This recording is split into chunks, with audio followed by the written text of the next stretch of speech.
Welcome to my YouTube channel. और last video में हमने बात की थी लॉ ऑफ मोशन के न्यूमेरिकल्स की, चैप्टर नंबर 3 डायनामिक्स। ठीक है, आज की वीडियो में हम और न्यूमेरिकल्स को सॉल्व करेंगे, लाइक सर्कुलर मोशन और फ्रिक्शन के न्यूमेरिकल्स को। ठीक है, सर्कुलर मोशन के लिए भी मैंने आपको फॉर्मूलाज लिखवाए थे। सेंट्रीपिटल फोर्स होती है और सेंट्रीपिटल आपके पास एक्सेलरेशन होती है। ठीक है, आपका सिर्फ और सिर्फ एक न्यूमेरिकल बचेगा, वो होगा कोएफिशिएंट फ्रिक्शन से रिलेटेड, और वो भी हम डिस्कस करेंगे फ्रिक्शन का टॉपिक में।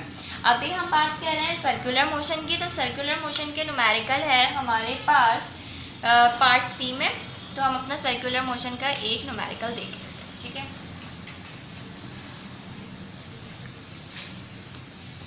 हमारे पास सर्कुलर मोशन में न्यूमेरिकल है, a car is running on a circular part of highway having about 1000 meter radius. The mass of car is 600 kilogram and its velocity is 72 kilometer per hour. हमें मालूम क्या करनी है? Centripetal force मालूम करनी है और सेंट्रीपिटल एक्सेलरेशन फाइंड आउट करनी है। सेंट्रीपिटल फोर्स और सेंट्रीपिटल एक्सेलरेशन के फॉर्मूलाज मैं आप लोगों से डिस्कस कर चुकी थी। सेंट्रीपिटल फोर्स का फॉर्मूला होता है Fc = mv²/r और सेंट्रीपिटल एक्सेलरेशन का फॉर्मूला होता है AC = v²/r। So without time wasting, we are going to start numerical number C related to the topic on circular motion. So let's start with us. ठीक है, हम आए अपने circular motion के topic पे। सर्कुलर मोशन का हमारे पास numerical number है, क्वेश्चन नंबर 9 का पार्ट सी है। ठीक है, यहाँ मैं लिख देती हूँ क्वेश्चन नंबर 9 पार्ट सी। ठीक है, अब हम यहाँ पर सबसे पहले डेटा एक्सट्रैक्ट कर लेते हैं कि डेटा में हमें गिवन क्या क्या है। तो हम अपनी बुक यहाँ पे दिखा देते हैं। A car is running on a circular part of highway having about 1000 meter radius. हमें रेडियस गिवन है कितना? 1000 meter. The mass of car is 600 kilogram. Mass हमें कितना गिवन है? 600 किलोग्राम। और हमें वेलोसिटी कितनी दी हुई है? 72 kilometre per hour. Velocity is = 72 kilometre per hour. अच्छा, यहाँ पर फिर आप लोगों की बुक में एक मिस्टेक है कि आप लोगों को यहाँ पर किलोमीटर के साथ मल्टीप्लाई में r दे दिया, जबकि इस पर -1 आएगा। ठीक है, तो ये देख लीजिएगा, या तो इसको पर डैश लगा के यूँ लिख लें या फिर सिंपल -1 लगा लें। ठीक है, अब हमारे पास ये ऐसा यूनिट में नहीं गिवन, हमें ये दिया हुआ है किलोमीटर पर आवर में। तो मैंने आप लोगों को किलोमीटर पर आवर से मीटर पर सेकंड में जाना बताया है। यूनिट कन्वर्जन अगर किसी को नहीं आता तो मैंने यूनिट कन्वर्जन बहुत डिटेल में समझाया हुआ है अपने फर्स्ट चैप्टर में। ठीक है, so first watch that video, then move on to this topic. ठीक है, तो 72 किलोमीटर पर आवर को हम कैसे चेंज करेंगे मीटर पर सेकंड में, यहाँ पे जस्ट एक थोड़ा सा देख लेते हैं। सिंपल हमें पता है 1 kilometre is equal to 1000 metre. तो 72 को हम मल्टीप्लाई करवा देते हैं 1000 से और डिवाइड करवा देते हैं 3600 से। तो ये हमारे पास चेंज होकर आ जाता है मीटर पर सेकंड में। तो हमारे पास क्या आया? 72 multiply by 1000 and divided by 3600। हमारे पास आ गया 20.83। 20.83 किस में आ गया? 20.83 मीटर पर सेकंड। ये हमारे पास आ गई वेलोसिटी। यहाँ पे दोबारा लिख देती हूँ 20.83 मीटर पर सेकंड।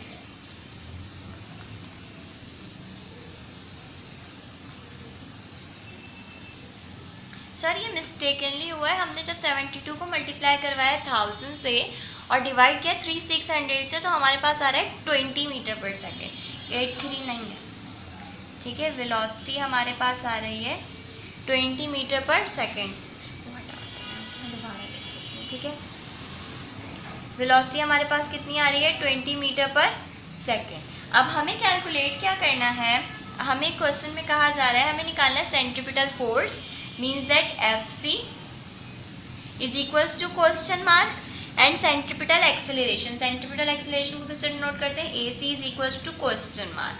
ठीक है, हमने इसका सॉल्यूशन हम स्टार्ट करते हैं। सिंपल सेंट्रीपिटल फोर्स है हमारे पास, तो हम यहाँ पर क्या किया? हमने सॉल्यूशन की हेडिंग डाली। सबसे पहले हमें कैलकुलेट करना है, ये हमारे पास पार्ट 1 है, ये हमारे पास पार्ट 2 है। तो पार्ट 1 में हमने क्या करना है? सेंट्रीपिटल फोर्स यहाँ पे हम डैश डाल देते हैं, हेडिंग डाल दी हमने, हमारे पास फॉर्मूला आया FC is equals to mv square upon r। मैंने आप लोगों के साथ फॉर्मूला पहले ही इसका डिस्कस कर चुकी थी। FC is equals to mv square upon r, centripetal acceleration AC is equals to v square upon r। तो FC is equals to mass हमारे पास कितना है 600, वेलोसिटी हमारे पास कितनी आई है 20 और उसका स्क्वायर, रेडियस हमारे पास कितना है 1000। ये हमने रखा, जब हम पूरी वैल्यू को कैलकुलेटर में रखेंगे तो हम देखते हैं हमारे पास आंसर क्या आ रहा है। 600 मल्टीप्लाई बाय 20 का स्क्वायर डिवाइडेड बाय 1000, हमारे पास आंसर आ रहा है 240 न्यूटन। ठीक है, ये हमारे पास आ गई सेंट्रीपिटल फोर्स। हमें सेकेंडली कैलकुलेट क्या करना था, सेंट्रीपिटल एक्सेलरेशन, सेंट्रीपिटल एक्सेलरेशन। ठीक है, सेंट्रीपिटल एक्सेलरेशन को हम किससे डिनोट करते हैं, AC से। उसका फॉर्मूला हमारे पास होता है v स्क्वायर अपॉन r। यहाँ पे मैं फॉर्मूला आप लोगों के साथ लिख चुकी थी। AC is equals to velocity हमें कितनी दी हुई है 20, इसका स्क्वायर लगाया, रेडियस हमारे पास है 1000, कैलकुलेटर में हमने रखा 20 का स्क्वायर डिवाइडेड बाय 1000, हमारे पास आंसर आ रहा है 0.4 मीटर पर सेकेंड स्क्वायर। AC हमारे पास सेंट्रीपिटल एक्सेलरेशन आ गई 0.4 मीटर पर सेकेंड स्क्वायर। ये हमारे पास था सेंट्रीपिटल फोर्स और सेंट्रीपिटल एक्सेलरेशन से रिलेटेड न्यूमेरिकल। ठीक है, अब आपकी बुक में अगर हम देखें, मैं फ्रिक्शन का फॉर्मूला आप लोगों के साथ डिस्कस कर चुकी थी। Coefficient friction FS is equals to mu into mass multiply by acceleration due to gravity. ठीक है, आपका एक न्यूमेरिकल है और लास्ट न्यूमेरिकल है इस बुक का, इस चैप्टर का। ठीक है, इस चैप्टर का लास्ट न्यूमेरिकल है और वो है हमारे पास problem number 10 part B. A block is placed on a wet slippery floor, the mass of block is 1500 kilogram, mass हमें गिवन है। When it is pulled through a spring balance it show force equal to 3 newton, हमें force बता दी है 3 Newton की। Find the coefficient friction, ये हमें calculate करना है, जबकि हमें ग्रेविटी कितनी, एक्सेलरेशन ड्यू टू ग्रेविटी हम कितनी लेंगे 9.8 मीटर पर सेकेंड स्क्वायर, कांस्टेंट वैल्यू। ठीक है, फ्रिक्शन का न्यूमेरिकल हम शुरू करते हैं, इसका हम डेटा बनाते हैं। ठीक है, हमने इसका डेटा बनाया, डेटा ये हमारे पास है क्वेश्चन नंबर 10 का पार्ट बी। हमने इसका डेटा एक्सट्रैक्ट किया, डेटा में हमें गिवन था mass is equals to 15 kilogram और हमें फोर्स दी हुई है 3 न्यूटन की। हमें कैलकुलेट करना है म्यू, हमें पता है जी की वैल्यू कितनी होती है 9.8 मीटर पर सेकेंड स्क्वायर। सिंपल हमने सॉल्यूशन की अपनी हेडिंग डाली, फॉर्मूला मैं आप लोगों के साथ डिस्कस कर चुकी थी इसका, ये है FS is equals to mu mg। हमें क्वेश्चन में कह रहे हैं find the coefficient of friction. अब मैंने आप लोगों को बताया था आपके पास म्यू क्या है, कोफिशिएंट फ्रिक्शन। हमें क्या करना है, ये कैलकुलेट करना है, तो इसके साथ दोनों चीज़ें प्रोडक्ट में, दूसरी तरफ जाके किस में हो जाएंगी, डिवाइड में। तो FS divided by mg is equals to mu. ये जो फोर्स दी हुई है बेसिकली यही हमारे पास FS है। ठीक है, लिखा हुआ भी है स्लिपरी फ्लोर। हमने यहाँ क्या किया, FS हमें यहाँ पे स्प्रिंग बैलेंस से रिलेटेड दिया हुआ था, तो यहाँ पे हमने 3 लिखा। मास हमें दिया हुआ है 15, जी की वैल्यू हमें पता है 9.8 इज इक्वल्स टू म्यू। हम कैलकुलेटर में सारी वैल्यूज को पुट करते हैं, 3 divided by 15 multiply by 9.8 and we get the answer 0.02। Mu is equals to 0.02।